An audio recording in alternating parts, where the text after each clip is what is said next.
사랑하는 성도 여러분, 안녕하세요. 7월 8일 수요일 아침입니다. 오늘 아침에 우리가 함께 나눌 말씀은 베드로전서 2장 1절부터 10절인데 제가 그 중에서 9절 10절을 읽어드리겠습니다. 그러나 너희는 택하신 족속이요 왕같은 제사장들이요 거룩한 나라요 그의 소유가 된 백성이니 이는 너희를 어두운 데서 불러내어 그의 기이한 빛에 들어가게 하신 이에 아름다운 덕을 선포하게 하려 하심이라. 너희가 전에는 백성이 아니더니 이제는 하나님의 백성이요 전에는 긍휼을 얻지 못하였더니 이제는 긍휼을 얻은 자니라. 아멘. 로마의 핍박 속에서 흩어진 이 하나님의 백성들이 얼마나 힘이 들었을는지 우리가 충분히 상상할 수 있을 것 같습니다. 베드로전서는 그렇게 고난 중에 있는 성도들을 위로하는 편지입니다. 그런데 이 사도 베드로의 위로는 조금만 더 참으면 다 잘 될 거라는 막연한 위로가 아닙니다. 베드로는 아픔에 공감하고 동정하는 그 말랑말랑한 위로가 아니라 성도는 위대한 하나님의 구원의 과정 속에 있으니 더 힘을 내야 한다고 단호하게 이야기하고 있습니다. 오늘 말씀은 이렇게 시작을 합니다. 1절입니다. 모든 악독과 기만과 외식과 시기와 비방을 버리고 갓난아기들 같이 순전하고 신령한 젖을 사모하라 라고 말씀을 합니다. 당연히 신령한 젖은 하나님의 말씀이죠. 아이가 엄마 젖을 찾는 것처럼 살아있는 믿음의 성도들은 하나님의 말씀을 그렇게 사모해야 한다는 것입니다. 힘들죠? 조금만 참읍시다가 아니라 이 기회에 평소에 버리지 못했던 죄와 기만과 이 악한 습관들을 버리고 하나님의 말씀을 사모하며 자라가라는 것입니다. 아기가 먹지 않으면 당연히 기다리고 있는 것은 죽음이라고 할 수 있습니다. 성도들에게 있어서도 아무리 힘들고 어렵고 눈코 뜰 새 없이 바쁘고 잠잘 시간도 없이 뛰어다닌다고 할지라도 정말 어렵고 깜깜한 이 현실을 타개해 나갈 수 있는 방법은 신령한 젖을 사모하는 것이라고 가르쳐주고 있는 것입니다. 하나님의 말씀을 사모하십시오.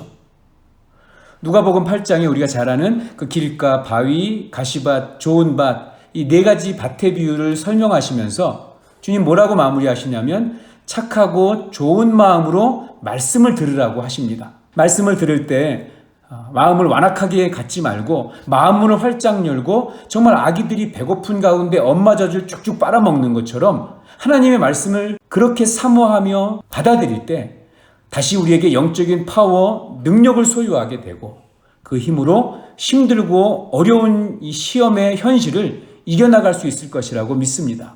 함께 읽었던 우리 9절 가장 화려하고도 가장 웅장하면서도 그리고 가장 정확하게 성도가 누구인지를 설명하고 있는 말씀입니다. 우리는 택하신 족속이요 왕같은 제사장들이요 거룩한 나라요 그의 소유가 된 백성이니 라고 우리의 신분을 이야기해 줍니다.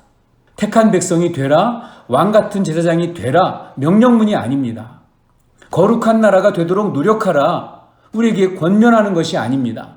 이미 우리는 왕같은 제사장이라고 선포를 합니다. 이게 성도들의 새로운 기준이 되어야 됩니다. 열심히 노력하면 그렇게 될 수 있을 것이다. 이건 세상의 일반론적인 이야기라면 우리 기독교는 그렇게 이야기하지 않습니다. 이미 우리는 왕같은 제사장, 이미 우리는 택하신 족속이고 하나님의 소유된 백성입니다. 고로 그와 같이 사는 것은 의무감이 아닙니다. 그렇게 살아야 무엇이 되는 것이 아닙니다. 하나님 말씀대로 사는 것은 기쁨으로 당연히 누릴 권리라고 가르쳐주고 있습니다. 오래전에 유행했던 나는 가수다라고 하는 프로그램이 있습니다. 근데 그 가수들이 나와서 노래를 하는데 자기들이 평소에 혼자 공연할 때보다 훨씬 더 긴장해서 노래하는 것을 보게 됩니다. 가수가 되기 위해서 경연하는 그런 프로그램하고 달리 이미 내가 가수이기 때문에 사람들에게 보여줘야 되는 모습이 무엇인지를 고민하는 것이죠. 내가 가수라고 하는 이 정체성 때문에 내가 무대 위에서 어떤 모습을 보여줘야 할까라는 그런 것에 대한 답을 가지고 있기 때문에 그렇습니다. 내가 천국 가기 위해서, 내가 복을 받기 위해서, 구원받기 위해서 어떻게 행동해야 할 것인가를 고민하는 것이 아니라 나는 그리스도인이다. 나는 하나님의 소유된 백성이다. 나는 왕같은 제사장이다. 이런 나의 아이덴티티를 알고 확인하고 선포하는 순간 내가 이 땅에서 어떻게 살아야 하는지에 대한 답을 알게 되는 거죠. 이것이 믿음의 힘이라고 저는 생각합니다. 현실이 우리를 규정해 주지 않습니다. 내가 처한 환경이 내가 누구인지를 정해주는 것이 아닙니다. 심지어 나의 계급이나 나의 소유나 나의 사회적인 어떤 신분이 나의 나됨을 정해주는 것이 아닙니다. 오직 하나님께서 우리에게 말씀해 주신 대로 너는 택하신 족속, 왕같은 제사장, 거룩한 백성이라고 하신 바로 그것이 우리의 진짜 정체성이고 그것이 오늘 우리가 어떻게 살아야 하는지를 정해주는 것입니다. 사도 베드로는 10절에서 다시 한번 정확하게 우리의 아이덴티티를 확인해 줍니다. 전에는 백성이 아니었고 전에는 자비를 얻지 못했기 때문에 조금만 고난이 오면 길을 잃고 헤매었지만 그러나 이제는 긍휼을 입어서 하나님의 백성이 되었으니 말씀 신령한 젖을 사모하고 그리고 산 돌이신 예수 그리스도로 말미암아 거룩한 집으로 세워져 가는 그래서 많은 사람들을 하나님께 인도하는 그런 하나님의 택하신 족속, 왕같은 제사장, 거룩한 나라, 하나님의 소유가 된 백성으로 살아가는 그런 모습이 되라고 오늘 베드로가 이야기하고 있습니다. 오늘 베드로의 이야기처럼 주위의 환경이나 어려움, 고난에도 불구하고 우리는 이미 하나님의 소유된 백성임을 우리의 정체성을 기억하면서 오늘 하루를 하나님 자녀답게 그렇게 살아가는 복된 하루 되시기를 주님의 이름으로 축복합니다. 기도하겠습니다. 사랑의 하나님 아버지, 정말 쏜살같이 그리고 바쁘고 분주하게 지내온 지난 6개월이었습니다.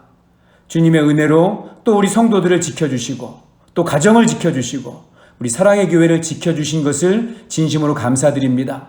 특별히 어렵고 힘든 가운데 있는 성도들에게 베드로 사도가 흩어진 성도들을 나그네들을 위로하던 이 말씀으로 위로해 주시고 투병 중에 있는 성도들에게 이 말씀으로 다시 소망으로 찾아와 주시니 감사합니다.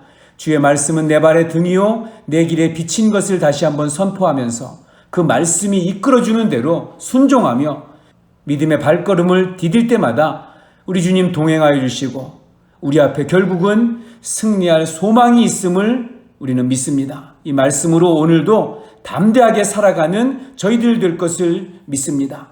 오늘도 내가 하나님의 소유된 백성임을 잊지 않고 담대하게 하나님의 자녀답게 살아가는 복된 날 되게 하여 주시옵소서. 우리 주 예수 그리스도의 이름으로 기도하옵나이다. 아멘.